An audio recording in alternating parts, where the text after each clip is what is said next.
जय श्री कृष्णा। राधे राधे। साथियों, मेरी एक बहन ने पूछा कि दीदी हम सुबह जल्दी नहीं नहा सकते हैं, गृहस्थी में बहुत सारे काम होते हैं, बच्चे छोटे होते हैं, तो हम लड्डू गोपाल जी की सेवा कैसे करें। और हमारा बहुत मन है कि हम लड्डू गोपाल जी की सेवा करें। तो ये सवाल मैंने नानी जी से भी पूछा था जब मैं छोटी थी कि नानी हम जब देर से नहाए तो हमें क्या करना चाहिए। तो मेरी नानी जी ने मुझे बताया था कि जब बच्चे छोटे हों, गृहस्थी में रहते, हम गृहस्थी वाले हैं, तो हमें क्या करना चाहिए, ये सब हम आगे वीडियो में जानेंगे। साथ में मेरी नानी जी ने मुझे एक कहानी भी सुनाई थी।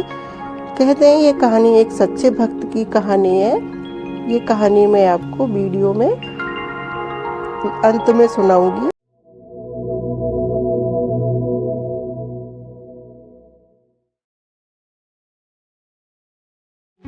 राधे राधे। साथियों, मेरी नानी जी ने मुझे कहा था कि जब आप लड्डू गोपाल को घर में लाओ तो शुरू से एक नियम बना के रखो कि आप कितनी सेवा लड्डू गोपाल जी की कर सकते हैं। जितनी सेवा आप लड्डू गोपाल जी की रोज कर सकते हैं उतना ही नियम बनाएं। कई लोग तो सुबह से शाम तक लड्डू गोपाल जी की सेवा करते हैं। ये कोई हर का अलग अलग तरीका होता है सेवा करने का। कोई कितनी सेवा करता है, कोई कितनी कर सकता है। आप जितनी सेवा लड्डू गोपाल जी की कर सकते हैं शुरू से एक ही नियम बना लें। पहली बात तो ये। और दूसरी बात, जब हम गृहस्थी में रहते हैं, सुबह नहीं नहा सकते हैं जल्दी से, कान्हा जी को दूध, बिस्किट, ड्राई फ्रूट कुछ भी भोग लगा दें। आपके घर में छोटे बच्चे हैं तो आप उनके हाथ से कान्हा जी को भोग रखवा सकते हैं। नहीं तो आप खुद कान्हा जी को भोग रख दें और हाथ जोड़ के प्रार्थना कर लें कि आप ये स्वीकार करें अभी हम नहीं नहा सकते, गृहस्थी में हैं।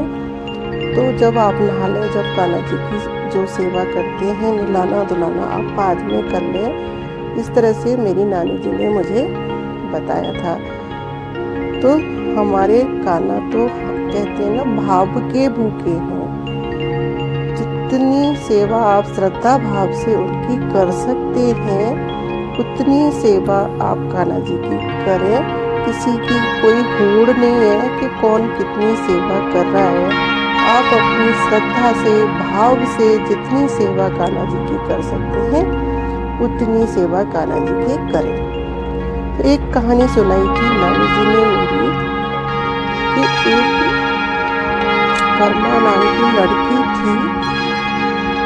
तो वो उसके जो पिताजी थे वो ठाकुर जी की बहुत सेवा करते थे, दिन और रात सेवा करते थे। तो किसी काम से उसके पिताजी को शहर से बाहर जाना पड़ा।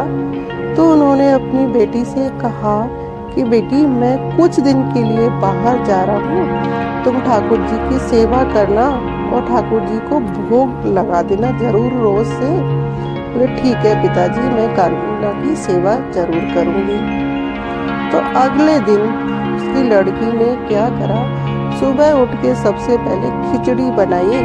बोली अगर मैं नहा के सारा काम करके खिचड़ी बनाऊंगी तो कान्हा जी तो भूखे बैठे रहेंगे, तो पहले मैं खिचड़ी बना के कान्हा जी को भोग लगा देती हूँ। तो उसने कान्हा जी को भोग लगाया तो कान्हा जी ने खिचड़ी नहीं खाई।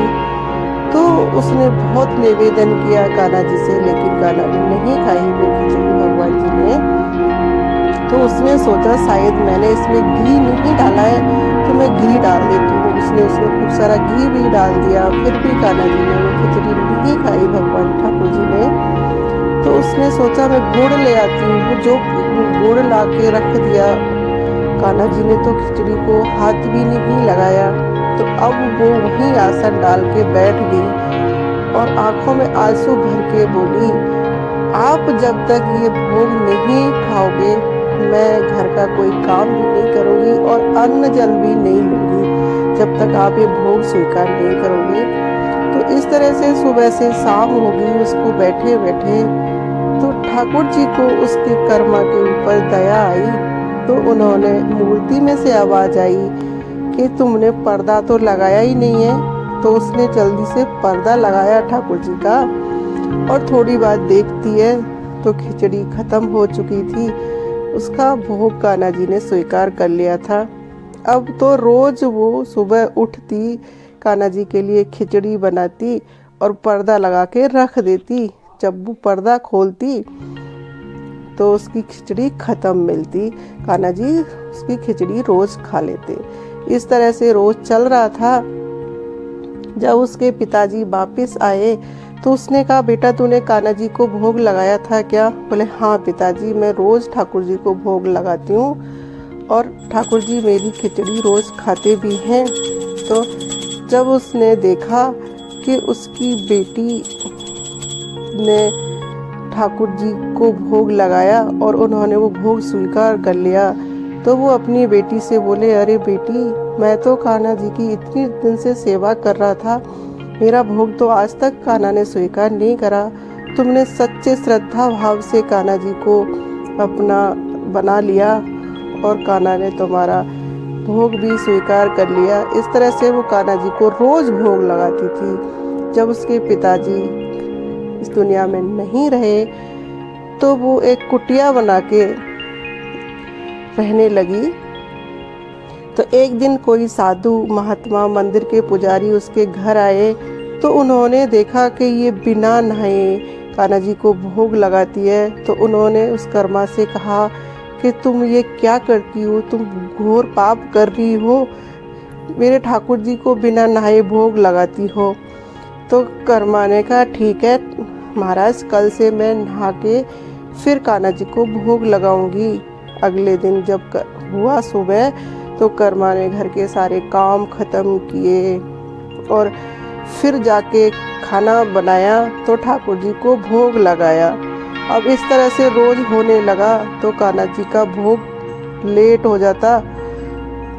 तो कान्हा जी ने उस पुजारी को सपने में कहा कि तुमने ये क्या किया है, अब मैं भूखा बैठा रहता हूँ 12-1 बजे तक और नहाने के चक्कर में मुझे 12-1 बजे तक खाना भी नहीं मिलता।